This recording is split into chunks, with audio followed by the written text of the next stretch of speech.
আমি কিছুদিন ধরেই দেখছি যে আমি ধরো আমার মেয়েকে ঘুম পাড়াচ্ছি, তো ঘুম পাড়ানোর পরে খেতে যাচ্ছি, মা খেতে দিচ্ছে বা টয়লেটে যাচ্ছি, স্নান করতে যাচ্ছি, যখনই যা করছি আমার মেয়ে হঠাৎ করে উঠে পড়ছে।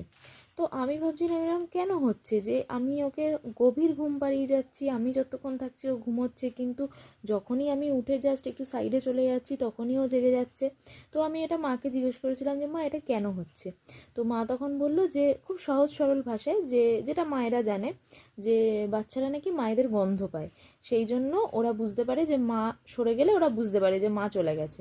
কিন্তু আমি যখন এটা একটু রিসার্চ করে দেখলাম বা সার্চ করে দেখলাম যে এটা কেন হয়, এটা কি কোনো প্রবলেম, তখন দেখলাম যে না, এটা একদম সত্যি কথা। বাচ্চারা মায়ের গন্ধ উপস্থিতি বুঝতে পারে আর তাতে তারা সেফ ফিল করে, মানে ওরা মনে করে যে মা পাশে আছে মানে আমি সেফ আছি, আমি নিরাপদ আছি। তো মায়ের স্পর্শ ওরা অনুভব করতে পারে। তো এটাকে বলে সেপারেশন অ্যাংজাইটি। তো আমার বাচ্চার সাথে মোটামুটি এটা 2-2.5 মাস থেকে শুরু হয়ে গেছে। আমি যখনই একটু সাইড হয়ে যাই তখনই ও ফ্যাল করে তাকায়, মানে কি অদ্ভুত সৃষ্টি না। আমি শুধু এগুলো ভাবি যে এগুলো সায়েন্টিফিক কারণ আছে, কিন্তু মানে এগুলো মানে অদ্ভুত একটা ফিলিংস, অদ্ভুত একটা জিনিস। তো মনে হলো এটা শেয়ার করা দরকার, তাই জন্য শেয়ার করলাম।